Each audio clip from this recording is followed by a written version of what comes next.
नमस्कार। आज के इस विशेष विश्लेषण में हम एक बेहद ही दिलचस्प विषय पर गहराई से चर्चा करने वाले हैं।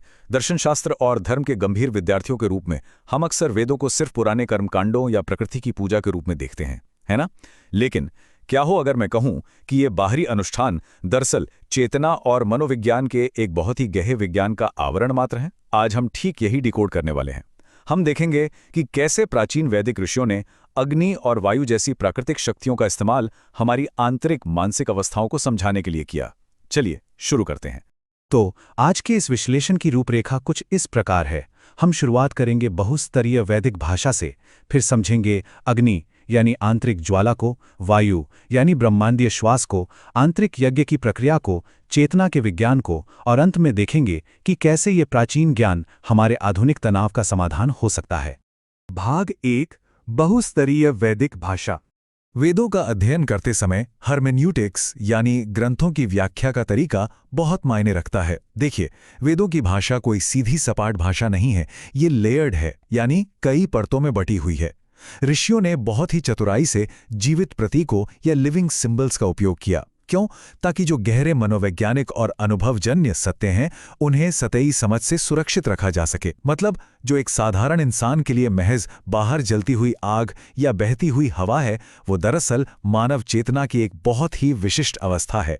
सत्य को सिर्फ पढ़कर नहीं समझा जा सकता, उसे जीना पड़ता है।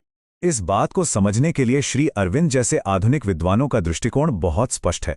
उन्होंने इस बात पर जोर दिया कि वैदिक देवता केवल बारिश या धूप लाने वाली प्राकृतिक शक्तियां नहीं हैं, बल्कि वे पदार्थ के भीतर छिपी हुई गुप्त बुद्धिमत्ता हैं। वे इस पूरे ब्रह्मांड को चलाने वाली सचेतन ऊर्जाएं हैं, जो ठीक उसी समय हमारे अपने मनोविज्ञान के भीतर भी काम कर रही हैं। है ना कमाल की बात?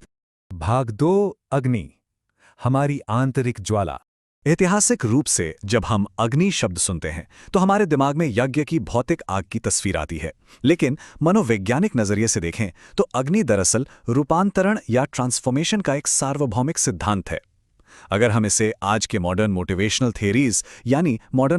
थियरीज से जोड़कर देखें तो अग्नि हमारे भीतर की वो आंतरिक बेचैनी है, सत्य को जानने की वो गहरी लालसा है, जो हमें लगातार कुछ बेहतर खोजने के लिए प्रेरित करती है। प्राचीन ऋषियों का मानना था कि ये अग्नि सिर्फ कोई रासायनिक दहन नहीं है, ये वो ताकत है, वो चिंगारी है जो हमारी कच्ची पाश्विक इच्छाओं को शुद्ध जागरूकता में बदल देती है।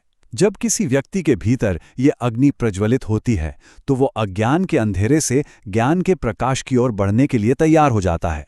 भौतिक से सूक्ष्म की ओर जाने का ये बिल्कुल पहला कदम है। भाग 3 वायु, ब्रह्मांडीय श्वास। अब सवाल ये उठता है कि सत्य की खोज की इस ज्वाला को लगातार जलाए कैसे रखा जाए। इसके लिए एक बहुत ही सरल लेकिन गहरी एनालॉजी का उपयोग किया गया है। जरा सोचिए, भौतिक दुनिया में क्या कोई आग बिना हवा या ऑक्सीजन के जल सकती है? बिल्कुल नहीं। ठीक इसी तरह आध्यात्मिक मनोविज्ञान में हमारी सत्य की खोज यानी अग्नि तब तक आगे नहीं बढ़ सकती जब तक उसे जीवन शक्ति यानी वायु का निरंतर प्रवाह न मिले। अग्नि और वायु की ये निर्भरता वैदिक विज्ञान का एक बहुत ही महत्वपूर्ण आधार है। बाहरी रूप से देखें तो वायु सिर्फ हवा है, वायुमंडलीय गति है। लेकिन अगर इसके आंतरिक अर्थ को समझें तो ये एक ब्रह्मांडीय गति है, एक डायनामिक इंटेलिजेंस है। ये केवल हमारे फेफड़ों में जाने वाली बायोलॉजिकल श्वास नहीं है, ये वो प्राण है जो इस पूरे ब्रह्मांड को ऊर्जा देता है और हमारे शरीर के अंदर चेतना के प्रवाह को संचालित करता है। भाग 4 आंतरिक यज्ञ। आइए अब इस पूरे भौतिक कर्मकांड को एक अमूर्त मनोवैज्ञानिक नजरिए से डिकोड करते हैं। जब कोई ऋषि भौतिक रूप से आग में घी की आहुति दे रहा होता था तो वो असल में अपने अज्ञान और अहंकार को जलाने की प्रक्रिया से गुजर रहा होता था। श्वास या प्राण के प्रवाह से उस जागृत चेतना को पोषित किया जा रहा था, ताकि अंत में सोम यानी गहरे आंतरिक आनंद और आध्यात्मिक रूपांतरण को प्राप्त किया जा सके। देखा जाए तो ऋषियों ने आध्यात्मिक जागृति की एक पूरी स्टेप बाय स्टेप प्रक्रिया तैयार की थी। ये किसी आधुनिक थेरेपी के तरह ही सटीक है। पहले अग्नि यानी लालसा को जगाना, फिर वायु यानी श्वास को दिशा देना, उसके बाद यज्ञ में अपने अहंकार की आहुति देना और अंततः सोम यानी रूपांतरण का अनुभव करना। यह एक पूरी तरह से तार्किक और व्यवस्थित प्रवाह है। भाग 5 चेतना का विज्ञान। दर्शन शास्त्र का गहराई से अध्ययन करते हुए ये एक बहुत ही प्रासंगिक सवाल मन में आता है। क्या ऐसा हो सकता है कि ये प्राचीन सूक्त महज देवी देवताओं की स्तुति ना होकर श्वास और मन के मनोविज्ञान की सबसे पहली रूपरेखाओं? अगर हम इन ग्रंथों को आदिम धार्मिक गीतों के बजाय मानव चेतना पर प्रारंभिक वैज्ञानिक शोध प्रबंधों के रूप में पढ़ें, तो वैदिक ऋषियों की बौद्धिक क्षमता एक अलग ही स्तर पर दिखाई देती है।